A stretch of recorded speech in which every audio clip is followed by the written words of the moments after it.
Bonsoir à tous, merci d'être là. Merci aux courageux. Donc, nous allons commencer ce soir le premier cours proprement dit de philosophie naturelle ou de physique philosophique, comme vous voulez, c'est la même chose. Alors, je rappelle donc là que nous sommes dans la démarche proprement philosophique où on va observer le réel qui est devant nous, c'est-à-dire les choses réelles qui sont devant nous. L'objet étudié par la philosophie naturelle, c'est l'être mobile. Donc l'être mobile, ça veut dire la chose qui change. C'est pareil. Alors il va falloir vous habituer, et au début, c'est normal que ce soit difficile, hein. Il va falloir vous habituer à l'expression philosophique. Vous voyez? C'est une façon de s'exprimer qui va évidemment au départ vous surprendre parce que ce n'est pas du tout la manière habituelle et quotidienne de s'exprimer. Mais ce n'est pas une expression difficile à comprendre. C'est une expression qui n'est pas ordinaire et qui n'est pas difficile à comprendre. Dans le sens où c'est pas très compliqué, c'est juste surprenant. Et il faut donc prendre le temps de réfléchir au sens des phrases. C'est pour ça que je vais essayer d'aller lentement. Je vais redire les phrases au moins 2 ou 3 fois. Et vous pourrez ensuite réécouter l'enregistrement plus tard pour être sûr d'avoir bien compris les choses. Oui. Donc, de toute façon, la philosophie naturelle, c'est la philosophie la plus concrète. Normalement, vous devriez arriver à suivre ce premier degré de philosophie. Donc, je regarde la chose concrète qui change devant moi. Et c'est en tant qu'elle change, cette chose, que je vais essayer de comprendre pourquoi elle change. Je vous ai dit, la philosophie, c'est de se poser la question pourquoi. Donc, j'ai une chose qui est devant moi, qui change, qui bouge, qui évolue. Donc, je vais me dire, mais pourquoi elle change?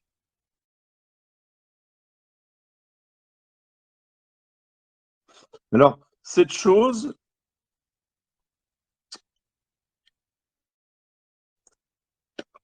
sera dans la nature, dans les choses matérielles, dans les choses qui sont vivantes ou non vivantes.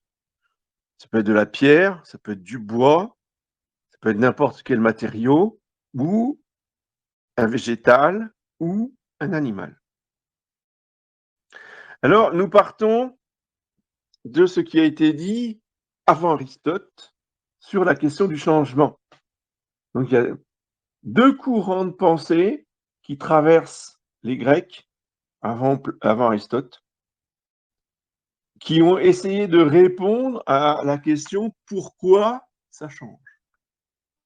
Alors d'abord, il y a un philosophe qui s'appelle Héraclite qui a essayé de répondre en disant que tout change, tout s'écoule, tout évolue, rien ne demeure. Et pour illustrer son principe, il a dit cette phrase célèbre: on ne se baigne jamais 2 fois dans le même fleuve. Ah oui, parce que vous allez une fois dans une eau, et puis si vous sortez et que vous retournez quelques minutes après, l'eau avec le courant, elle est passée, c'est une autre eau, hein, qui est là, évidemment. Donc, on ne se baigne jamais 2 fois dans le même fleuve. Et si on ne réfléchit pas plus loin, on dit: «Bah oui, il a raison le gars, c'est évident. L'eau, elle coule, il y a du courant, donc c'est jamais la même eau qui est là quand je vais me baigner. C'est une eau qui est renouvelée sans cesse». Mais il va tirer une conclusion extrême de cette expérience, si vous voulez, concrète, sensible, c'est de dire que rien, donc rien n'existe. Et de ce qui existe, rien ne devient. Oui. Il n'y a que le changement.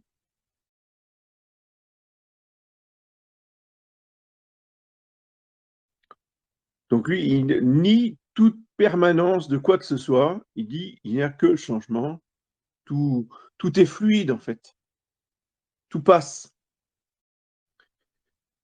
Et on voit bien par l'expérience que, bah oui, il y a quand même certaines choses qui demeurent. Hein. Bien gentil tout ça, mais enfin bon, on voit bien que dans l'expérience, il y a des choses qui demeurent. Donc Parménide, qui va être son opposé, son contradicteur, un autre philosophe grec, va dire mais pas du tout. Au contraire, tout est immobile. On le voit bien dans l'ordre du monde et dans l'ordre de l'univers.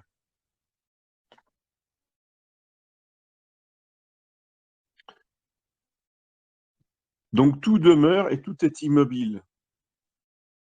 Et il va tirer de cela une conclusion extrême, opposée complètement à celle d'Héraclite. Il n'y a pas de changement.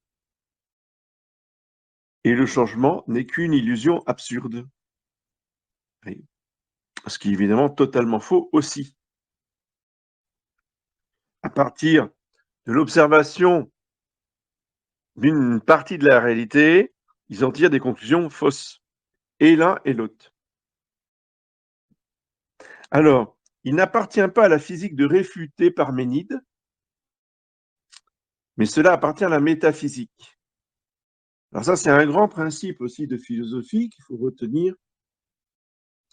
Une science n'a pas à réfuter quelqu'un qui nie ses principes. C'est toujours à une science supérieure de prendre sa défense. Donc, puisque Parménide nie le changement, le dialogue s'arrête là. Il appartiendra donc à la métaphysique de réfuter Parménide, mais le philosophe de la nature, lui, n'a rien à dire. Par contre, pour Héraclite, c'est différent. Aristote s'attache à réfuter Héraclite en étudiant la nature du changement, parce que là, on est dans le même degré de science. Lui, il attaque le changement. Non, il n'attaque pas le changement. Lui, il prétend que le changement est la seule chose qui existe, mais il accepte le changement. Donc, on est dans l'ordre de l'être mobile, on est au niveau de la philosophie de la nature. Donc, le philosophe de la nature peut répondre à Héraclite en lui posant donc cette question et en y répondant, qu'est-ce que le changement? Toi, tu dis qu'il n'y a que le changement. Moi, je vais te montrer, de par la nature du changement, qu'il n'y a pas que le changement. C'est tout le principe, c'est tout l'objet du livre des physiques. Premier point, les principes, les fameux principes. Principe du mouvement des choses naturelles. Tout ce qui a de la matière étant mobile. Ah oui, alors ça encore, ça se démontre pas.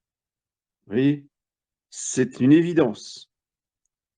Il suffit de regarder les choses pour se rendre compte qu'elles bougent, qu'il y a du changement. Qu'elles bougent, c'est le mouvement. Qu'elles changent, c'est une modification de leur être. Oui.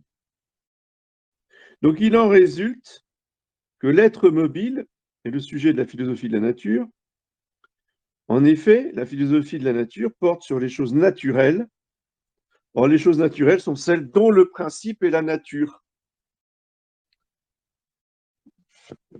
Donc, pourquoi est-ce qu'on parle des choses naturelles? Et vous voyez, on est très actuel, alors que c'est Aristote qui parle, hein, des centaines d'années avant Jésus-Christ. Et nous défendons les choses naturelles. Alors, on appelle ça l'agriculture biologique. Très bien. Mais qu'est-ce que c'est que l'agriculture biologique? C'est le respect des choses naturelles, des légumes naturels, de la viande naturelle. Oui. Alors, qu'est-ce que c'est? Et c'est important donc de savoir qu'est-ce que c'est qu'une chose naturelle. Qu'est-ce qu'on appelle une chose naturelle? C'est une chose dont la nature est le principe. Et on va développer, et on va préciser. Et la nature est principe de quoi? La nature est principe. Alors, s'il y en a qui ont du papier et crayon pour noter, là, c'est le moment de noter. D'ailleurs, je vous l'ai mis effectivement sur le groupe. Mon petit message là, et dans le résumé, j'ai marqué ça parce que c'est très important. C'est la définition justement de la philosophie de la nature et la définition de la nature. Là, nous parlons de la définition de la nature. La nature est principe de mouvement et de repos pour l'être où elle se trouve. Donc, une chose qui est naturelle, c'est une chose qui, en elle-même, a le principe de son mouvement et de son repos. Si elle n'a pas en elle-même le principe de son mouvement et de son repos, cette chose est artificielle. Oui, je prends souvent l'exemple de la boule de billard parce que je trouve que ça illustre très bien le mouvement. Et précisément, est-ce que la boule de billard est naturelle? Ouais, ça, c'est une bonne question pour appliquer tout de suite la définition. Alors, la question qu'il faut se poser, oui, je réfléchis en même temps que vous. Je vous montre comment réfléchir philosophiquement. La boule de billard est-elle naturelle ou pas? Pour le savoir, il faut que je me demande donc, d'après la définition de la nature, est-ce que la nature est principe de mouvement et de repos? Est-ce que c'est la nature de la boule qui l'a fait rouler sur la table? Bien sûr que non. Dans la boule, il n'y a pas la nature qui l'a fait rouler. Qu'est-ce qui fait rouler la boule de billard? L'homme qui tient la queue et qui va taper la boule de billard. Donc le mouvement est bien extérieur à la boule de billard. Donc, la boule de billard n'est pas naturelle. Effectivement, c'est quelque chose d'artificiel qui a été fabriqué par l'homme et vous ne trouvez pas de boule de billard dans la nature. D'accord? Je pense que là, l'exemple est vraiment parlant. Là, vous comprenez ce que c'est que la nature. Vous avez de l'herbe dans votre jardin. Alors là, vous vous posez la question, est-ce que l'herbe est naturelle? Bon, bah, tout de suite, on examine si l'herbe a en elle-même le principe de son mouvement et de son repos. Ben oui, la question est oui. Si vous ne touchez à rien, l'herbe, elle grandit toute seule. Elle n'a pas besoin de vous. Elle se développe, elle grandit, elle se nourrit, elle prend les sucs dans la terre pour grandir. Donc, l'herbe est quelque chose de naturel parce que l'herbe a en elle-même le principe de son mouvement et de son repos.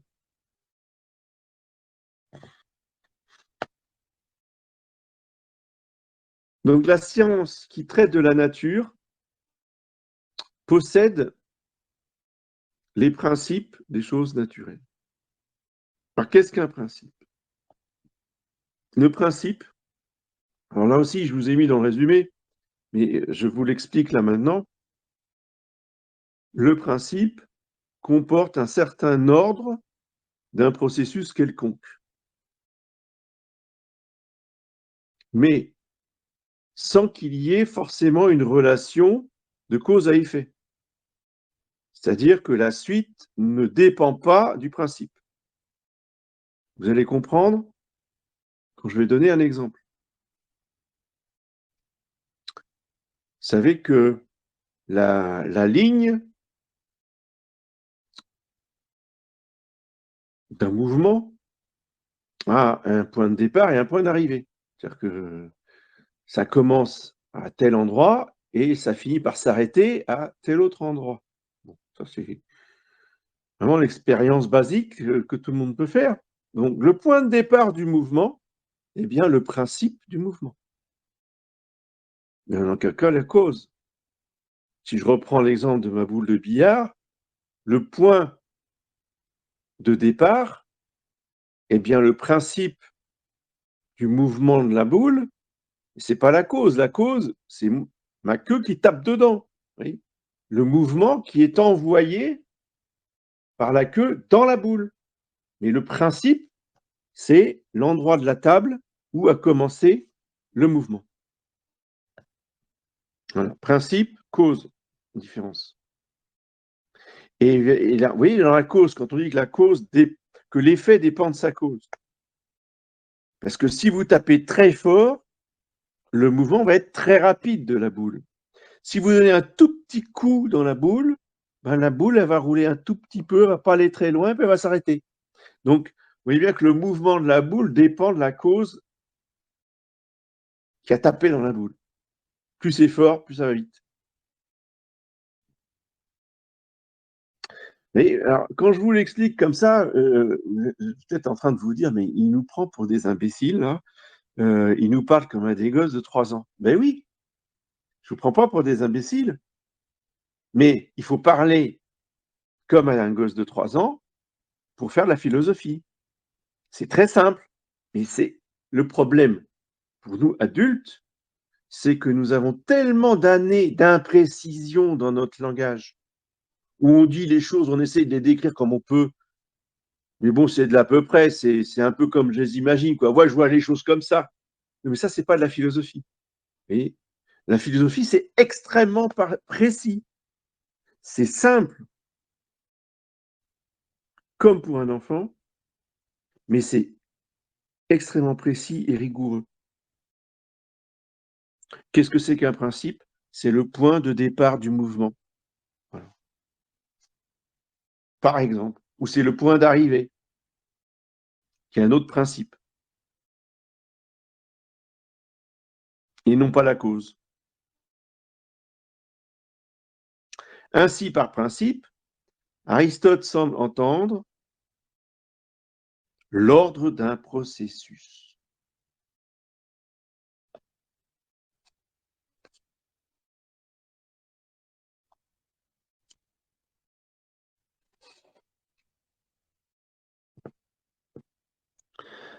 Alors ensuite, je vais vous faire un résumé parce que de lire directement Aristote, c'est trop compliqué. On va simplifier. Mais Aristote montre, après saint Thomas le commente, je dirais, ligne par ligne, hein, donc il colle au texte. Il explique que tout changement vient de principes contraires. Par exemple, dans les choses humaines, eh bien, quelqu'un qui va apprendre la musique, alors nous, dans notre langage courant non philosophique, vous voyez, on va dire, ouais, un tel, il va au conservatoire, il apprend la musique, ou il suit des cours de musique. Bon, très bien. Tout le monde comprend ce que ça veut dire. Mais nous plaçons sur le plan philosophique. Donc, on ne s'exprime pas comme ça. Parce que ça, on décrit rien. Si vous voulez, on décrit une situation, mais on ne décrit pas ce qui se passe. Or, le philosophe, lui, il veut décrire ce qui se passe dans Paul qui va au conservatoire. On s'en fiche qu'il va au conservatoire. Pour aller très bien aller dans un appartement privé chez un prof particulier. D'accord? Le philosophe, il se fiche des détails qui n'ont pas d'importance. Lui, ce qui l'intéresse, c'est Paul, Jacques ou Jean. Il va prendre ses cours. Qu'est-ce qui se passe dans Pierre, Paul, Jacques ou Jean?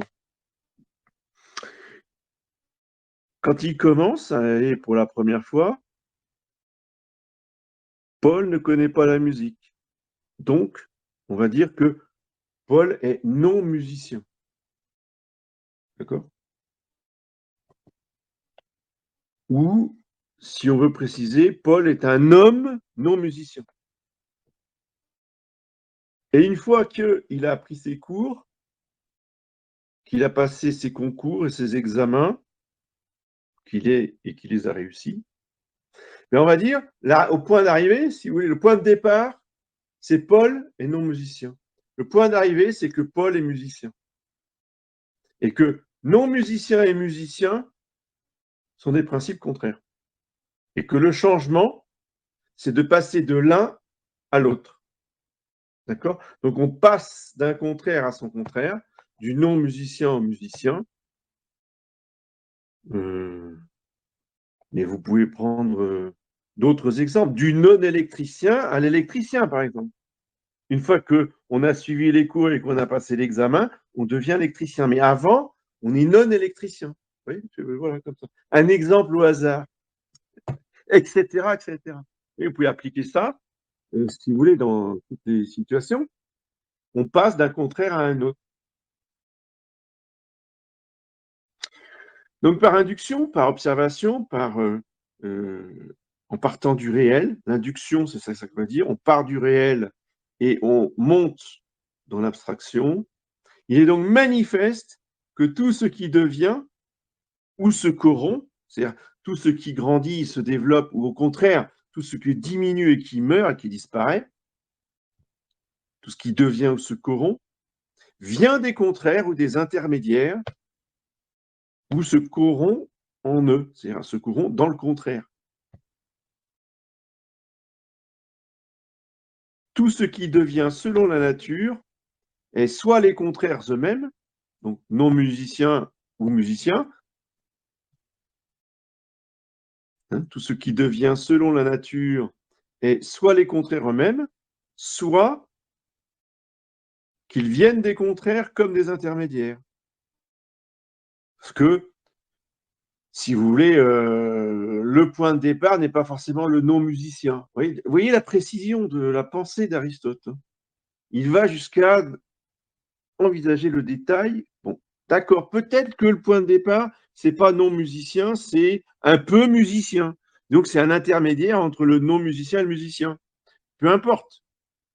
Que ce soit non-musicien ou un intermédiaire, c'est le point de départ, et le point d'arrivée, c'est quand même le contraire. Donc, conclusion, dit Aristote, tout vient des contraires. C'est intéressant, vous voyez, cette analyse-là, même sur le plan grammatical, même sur le plan du français. Vous voyez, bon, Aristote, il s'exprime en grec, mais c'est pas grave. Je veux dire, c'est la pensée humaine, elle est universelle. Même s'il peut y avoir des règles dans la grammaire grecque qui varient par rapport à la grammaire française, la structure de la pensée est la même. Hein, nous sommes structurés dans notre pensée, ce qui n'est pas le cas de d'autres peuples. Je pense aux Slaves, ou encore pire aux Chinois, aux Japonais. Là, c'est encore une toute chose. Mais nous, en Europe, notre pensée, quelle que soit la différence de notre vocabulaire, de notre langage, notre pensée a été formatée par la pensée grecque. Oui. Donc, il nous faut raisonner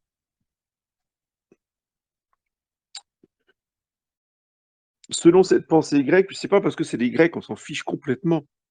Hein.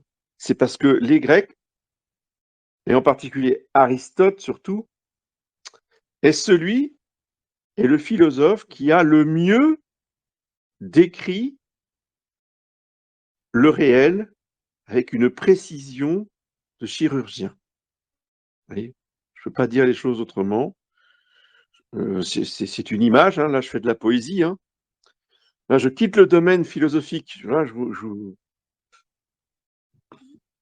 vous explique, notez-le. Vous voyez, dire que Aristote décrit le réel avec une précision de chirurgien, c'est de la poésie.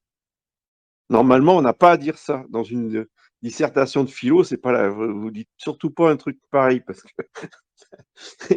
enfin, chez des gens qui sont dans l'école aristotélicienne. Ça, c'était le genre de choses que quand vous commenciez, là, mon prof de métaphysique, ça le faisait hurler, ça. Vous aviez un grand trait rouge sur la copie et vous mettez en marge exprimez-vous en philosophie. Bon, mais Là, on est entre nous, donc c'est différent. J'essaie de vous faire, comprendre de manière, plus familière, on va dire. Je me prends pas pour un prof de philo, mais j'essaye de faire de la philo avec vous, voyez? Donc, heu, Aristote, dans son expression, est très précis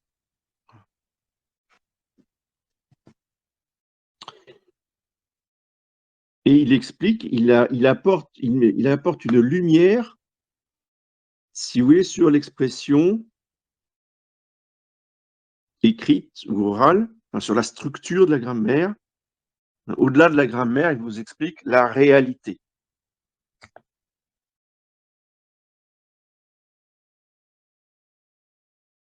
Aristote dit qu'il est impossible qu'il n'y ait qu'un seul principe dans la nature.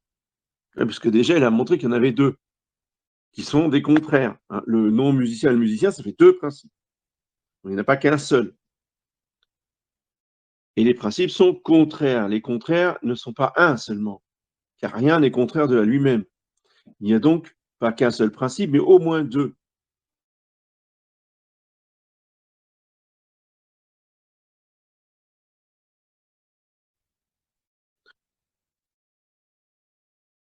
Et dans ces deux contraires, on constate que ces deux contraires transforment un troisième principe. C'est quoi ce troisième principe? Eh bien, c'est le sujet de l'un et de l'autre. Donc, il y a trois principes. Le premier contraire, non-musicien. Le deuxième contraire, le musicien. Et le troisième principe, bah, c'est l'homme non-musicien qui est changé en homme musicien. Le sujet. Le chaud ne rend pas chaude la froideur. Comprenez bien. Mais le chaud rend chaud le sujet de la froideur. C'est la chose qui est froide qui devient chaude. Ce n'est pas la froideur qui devient chaude.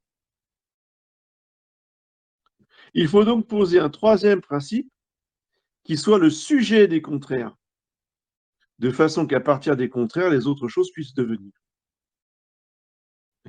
Et déjà, vous voyez, dès la première leçon, on entrevoit la solution pour répondre à Héraclite. Qu'est-ce qui demeure dans le changement? Tout qui change? Non. Qu'est-ce qui ne change pas? Le sujet. Alors vous allez me dire, mais si, vous venez de dire que le sujet il devient non-musicien et il change en musicien. Oui, d'accord. Alors c'est là où Aristote va préciser qu'est-ce qui change dans le sujet. Mais le sujet lui-même ne change pas. C'est toujours le même homme. Et, Paul, c'est Paul. Qu'il soit musicien ou pas musicien, c'est toujours Paul. On est d'accord. Et la personnalité de Paul, elle ne change pas. Elle est modifiée, mais elle ne change pas profondément. C'est lui, il demeure, vous voyez, sous le changement qu'il va appeler accidentel. Mais ça, on verra ça après. Donc, trois principes du devenir naturel. Le sujet, le terme du devenir, c'est musicien, et son opposé, c'est ce qu'il était au départ, non musicien.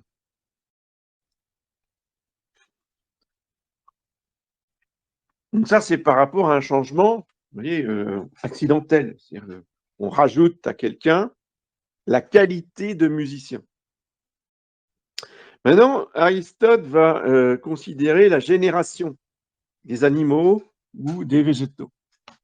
Considérons d'abord la génération et le devenir en général pour toute espèce de changement. Car dans tout changement, on trouve un certain devenir. Il est nécessaire de parler d'abord de ce qui est commun à tous et ensuite de rechercher ce qui est propre à chaque chose. Oui, alors j'ai dit la génération, pas forcément des animaux et des végétaux, mais principalement, parce que la génération, c'est les vivants, tandis que pour les choses matérielles, purement matérielles, on va parler uniquement de changement, mais pas de génération. Pour qu'il y ait génération, il faut vraiment qu'il y ait un vivant. Vous voyez, la plante va engendrer, elle a les principes de fécondité en elle, alors que, évidemment, le morceau de pierre, il ne va rien engendrer du tout. Par contre, le morceau de pierre, il va changer. C'est ce devenir-là qu'on va étudier. Puisque dans tout devenir, une chose est dite venir d'une autre chose, toute différente. Pour ce qui est du devenir selon l'être substantiel,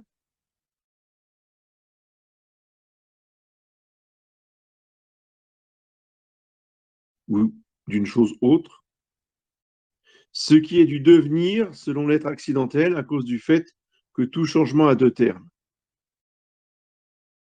Donc, il y a deux sortes de changements. On va expliquer ça en termes plus simples. Il y a deux sortes de changements. Il y a le changement substantiel. Alors, le changement substantiel, c'est un changement radical, on va dire, où on a une chose au départ et à l'arrivée, on a une toute autre chose. Par exemple, au point de départ, on a un gland, à l'arrivée, on a un chêne. Qu'est-ce qu'il y a de commun, visuellement parlant, entre un gland et un chêne? Rien du tout. C'est vraiment deux choses différentes. Vous voyez? Et pourtant, c'est bien le gland qui va devenir un chêne. Et ça, c'est un changement naturel. Pourquoi? Parce que le principe du changement est dans le gland. Principe intérieur, enfin intrinsèque. La chose, le gland, a en lui-même le principe de son mouvement pour devenir un chêne. Ça, c'est le changement substantiel. Maintenant, pour ce qui est du devenir selon l'être accidentel,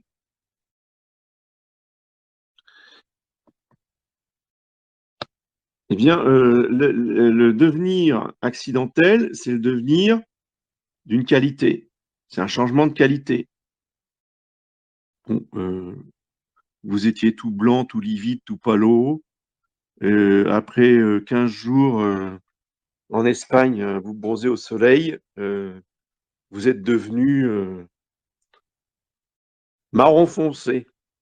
Bon, vous étiez non marron en venant de France, et après 15 jours au soleil en Espagne, vous êtes devenu marron. Vous êtes passé du non marron au marron. C'est pas un changement substantiel, vous êtes toujours le même, vous n'avez pas changé. Hein, vous êtes identique à vous-même. Mais par contre, la couleur de votre peau s'est modifiée. C'est un changement accidentel. Un changement substantiel, ça voudrait dire que vous êtes mort. Et donc que votre corps est en train de pourrir en terre. Là, effectivement, on passe d'un être humain, voyez, à autre chose. Parce que le cadavre n'est plus un être humain. Ça, c'est un changement, enfin, c'est une corruption, précisément. C'est un changement qui a pour nom une corruption d'une substance d'homme à non-homme, radicalement. C'est le contraire de l'homme. Il n'y a plus rien de l'homme dans le cercueil qui est en terre.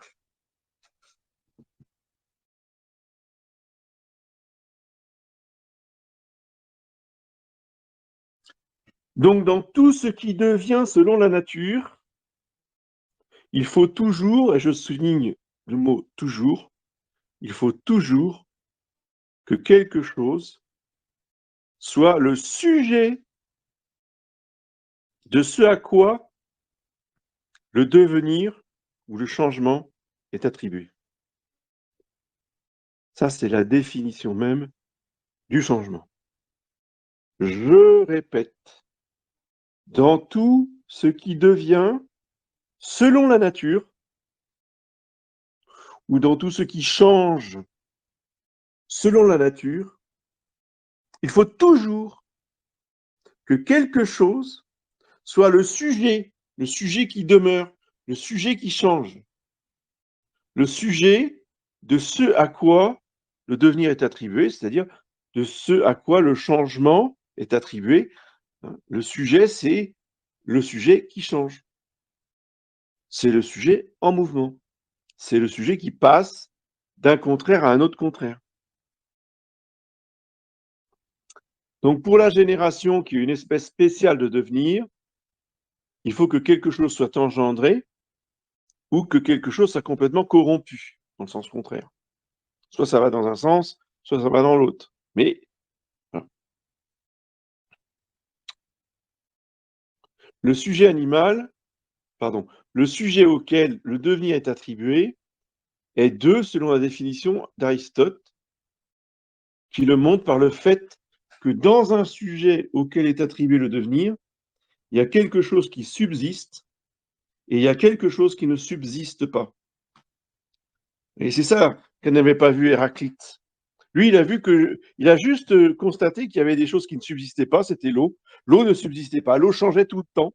Il n'a pas été chercher plus loin, il s'est arrêté là. Alors que justement, Aristote dit, mais oui, c'est vrai que l'eau change, mais il n'y a pas que ça. Il y a quelque chose qui demeure.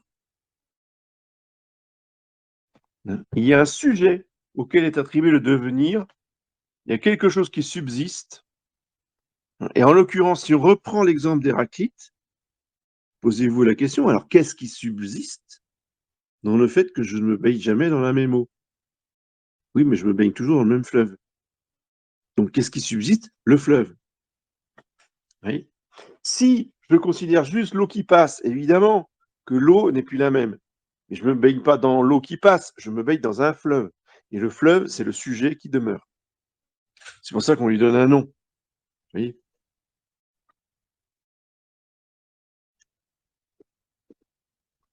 Donc l'homme subsiste quand le musicien devient, mais le non-musicien ne subsiste pas. Donc il y a un des contraires qui disparaît. Comme, effectivement, il y a une eau qui était là et qui n'est plus là, donc l'eau a disparu. C'est une autre eau qui a pris la place. Mais le fleuve est toujours là. C'est toujours le même homme qui n'était pas musicien au départ et qui devient musicien, mais le sujet, lui, demeure. Mais par contre, le non-musicien a disparu.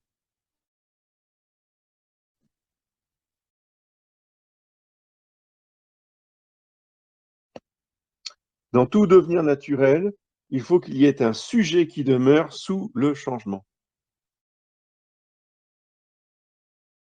Qui demeure sous le changement. Il y a un sujet qui demeure sous le changement.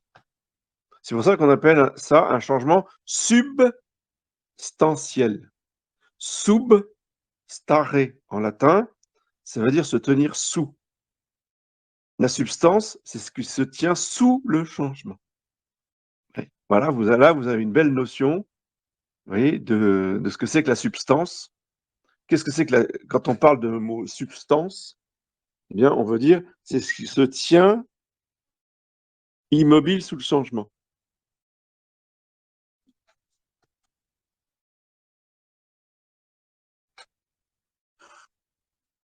Alors, dans les choses qui changent, et on va terminer là pour ce soir, ça fait déjà beaucoup de notions, mais on reprendra la prochaine fois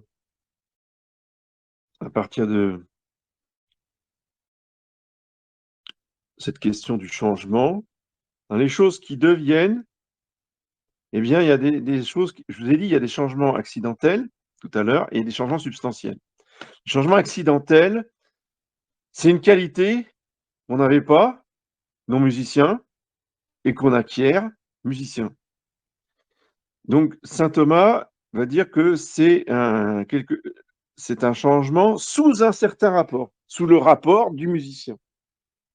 Ou dans l'exemple que je vous ai pris tout à l'heure du français tout palo qui va en Espagne se bronzer pendant 15 jours, eh bien, le rapport, sous un certain rapport, sous le rapport de la couleur de la peau, oui, eh bien, cet homme-là, il devient de blanc, il devient marron.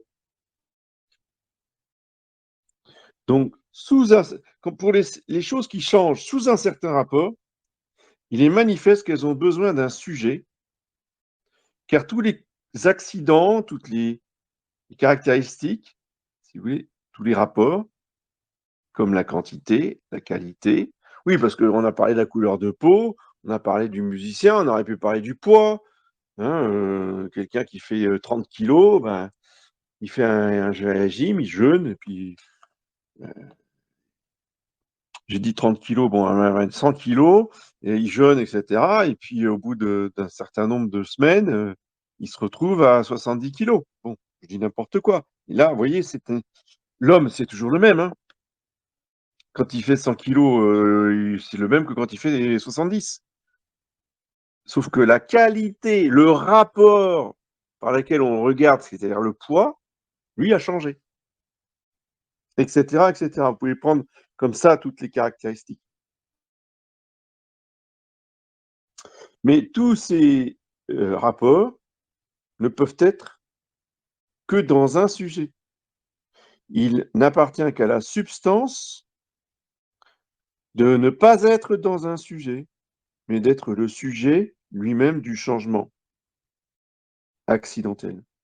C'est-à-dire que le changement accidentel ou le changement sous un certain rapport se fait dans la substance, qui demeure sous le changement, comme je vous l'ai dit tout à l'heure. Voilà. Bon, encore une fois, ne vous inquiétez pas si vous êtes complètement groggy, si vous êtes sonné, parce que c'est une façon de présenter les choses qui peut être totalement nouvelle et surprenante. Et je vous assure qu'une fois qu'on s'habitue à cette façon de voir, parce qu'elle revient tout le temps, tout le temps, tout le temps, et elle revient même en théologie et par rapport au catéchisme. Si vous voulez, quand on fait du catéchisme en utilisant cette précision de description, tout devient lumineux. Enfin, je veux dire, tout est harmonieux, tout est. Pour l'intelligence, c'est un festival, hein, bien sûr. Donc, c'est un peu ardu au départ, mais il faut persévérer, et je vous assure, après, c'est la fête. Voilà. Je réponds à vos questions.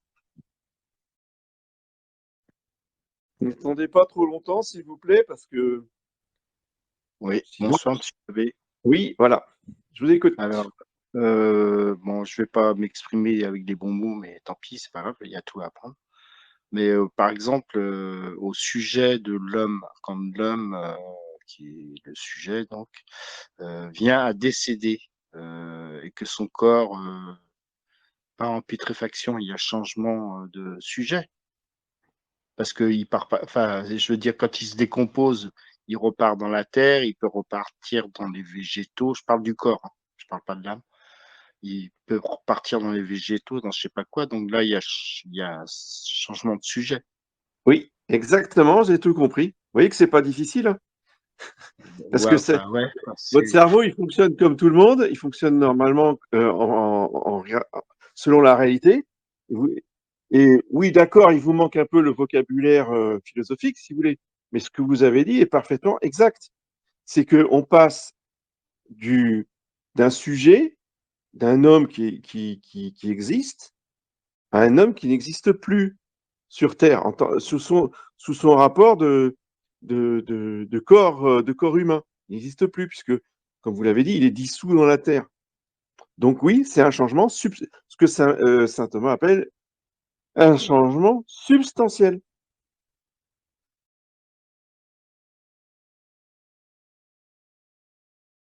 oui, je comprends.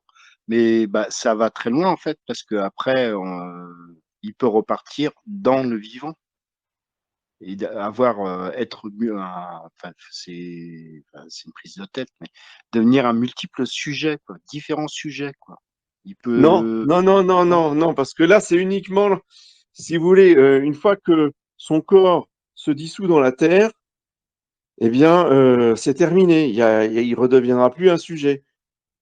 C'est-à-dire que les autres sujets, oui, je suis d'accord, les autres sujets, ben, on va dire, bon, alors les vers, on va, on va peut-être rentrer dans des descriptions macabres, mais ce que je veux dire, que les vers, ils vont grossir parce qu'ils vont se nourrir de la chair, ça va peut-être faire pousser des plantes, mais tout ça, ce sont d'autres sujets. Le sujet de Paul qui est décédé, qui est enterré, c'est terminé au niveau du corps, vous comprenez? Alors, c'est un mauvais exemple en soi parce que c'est, si vous voulez, l'homme, il a une âme et que le sujet, c'est un corps et une âme. Donc, c'est bancal comme exemple. Il vaut mieux prendre l'exemple d'un animal euh, qui n'a pas d'âme spirituelle. L'animal a une âme, comment dire, sensitive. C'est-à-dire, il a une âme d'animal qui se dissout avec le corps. Donc, quand l'animal, justement, est enterré, son corps se dissout, se décompose comme nous, mais son âme aussi est détruite et elle retourne au néant. Tandis que nous, notre âme, elle est éternelle. Donc, c'est pour ça qu'il ne faut pas prendre l'exemple de l'homme. Prenez l'exemple d'un chien ou d'un chat, d'une poule ou de n'importe quoi, d'un renard, d'un animal. Eh bien, le sujet chat, chien, poule, renard disparaît complètement. C'est une corruption substantielle. D'accord, merci, j'ai bien compris.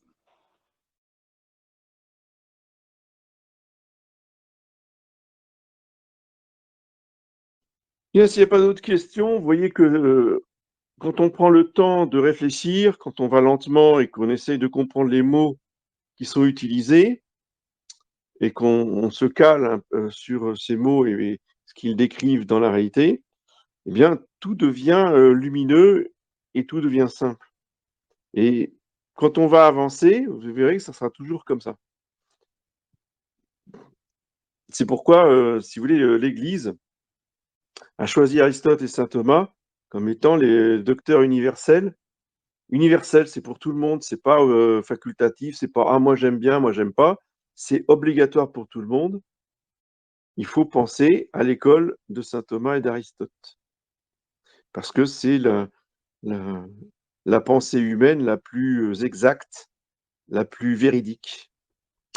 Voilà, voilà. Bon, bah écoutez, je vous donne rendez-vous lundi prochain où nous continuerons à décrire un petit peu le changement pour arriver à la grande découverte, vous voyez, de la matière et de la forme. Et là, on va commencer à s'intéresser aux causes ensuite.